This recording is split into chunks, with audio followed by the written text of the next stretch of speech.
Bismillahirrahmanirrahim. Dari runtuhan kota Melaka, kita bina jiwa merdeka. Dari rumpun dan keringat perjuangan pahlawan bangsa, kita bersatu dan berpadu atas gagasan bernama Malaysia. Seia sekata kita bersama 63 tahun janji terpatri, rukun negara adalah saksi dan akadnya adalah laungan merdeka. Maka yakin dan percayalah dengan mauduk bicara perpaduan teras penyatuan bangsa dan negara. Hadirin, bicara mantan Perdana Menteri Malaysia yang pertama, Tunku Abdul Rahman Putra Al-Haj. Malaysia, sebuah negara berdaulat, bertunjangkan kepada keadilan serta sentiasa memperjuangkan perpaduan rakyatnya. Maka, jalinan perpaduan ini saya terjemahkan dalam 3 konteks yang berbeza: kemakmuran ekonomi, pemerkasaan pendidikan, serta bahasa ibunda tercinta. Pohon dipinjamkan hati dan jiwa anda semua untuk 7 minit keramat ini. Duhai pertiwi bangsa, lemah sama melapis, condong sama menopang. Dunia dilanda wabak durjana yakni COVID-19 menjadi petualang utama. Kita bukan sahaja diuji dengan kehilangan, kesakitan insan yang kita cinta, malah negara turut kehilangan hampir 63 bilion ringgit Malaysia dan tidak dilupa rakyat yang merana akibat kehilangan sumber pendapatan dan juga kerja. Bagi memastikan kebajikan rakyat terus terjaga dan terbela, pelbagai indikator telah kita laksanakan, antaranya penyaluran pakej rangsangan ekonomi, bantuan prihatin rakyat bernilai 250 bilion bagi memastikan tiada golongan yang akan tercicir. Pakai aut dengan tebing, kita turut menyaksikan kerjasama erat seluruh rakyat Malaysia tanpa mengira perbezaan politik, agama, warna kulit dan bangsa, bersatu padu mengangkat agenda perpaduan dalam berdepan dengan pandemik COVID-19. Impaknya, Malaysia diiktiraf sebagai 5 negara terbaik dalam berlawanan dan juga mengatasi pandemik yang terburuk dalam sejarah peradaban manusia. Tanya dan syabas buat negaraku tercinta. Duhai anak bangsa yang kukasihi, kuat pohon kerana akarnya, kuat akarnya kerana tanahnya.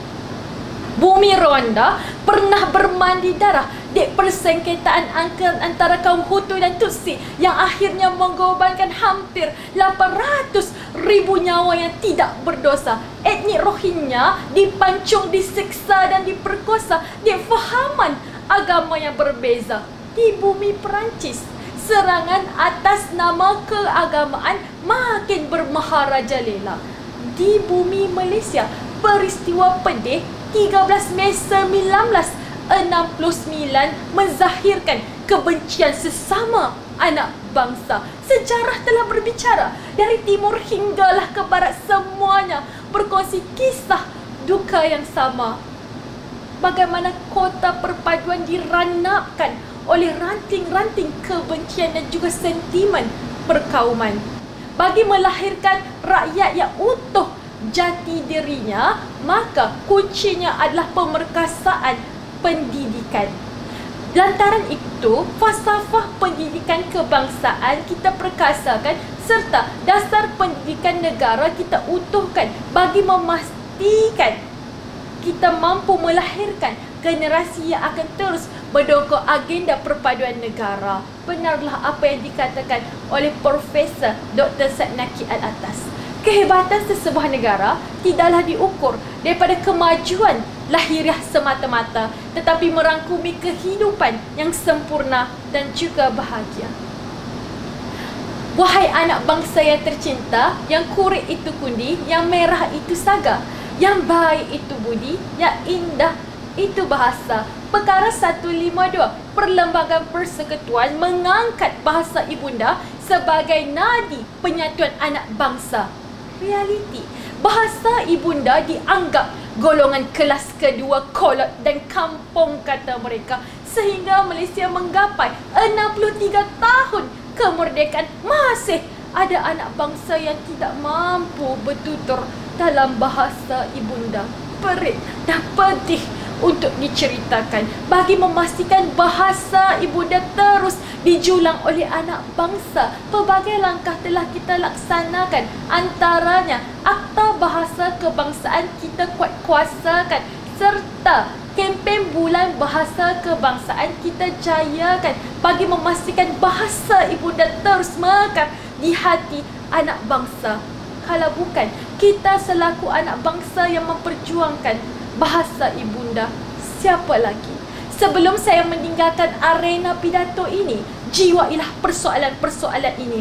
Apa guna bercerita berkenaan dengan kehebatan negara andai sesama anak bangsa masih sengketa dan hilang percaya?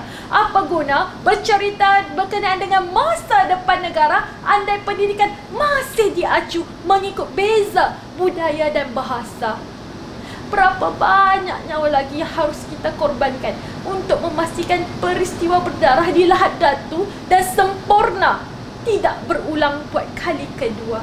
Usah ditanya apa sumbangan negara kepada kita, tetapi tanya dari sudut hati yang dalam, apa sumbangan kita kepada negara? Pesan saya buat semua, teruskan mendukung agenda perpaduan negara kerana sedang kita sengketa, ada musuh yang sedang menanti kita rebah dan musnah. Pesan saya buat pemimpin negara, teluslah, amanahlah mentadbir negara tercinta. Sesungguhnya hatiku, jiwaku selamanya untukmu Malaysia. Nama saya Mardiana dan saya sayangkan Malaysia. Kita jaga kita. Assalamualaikum.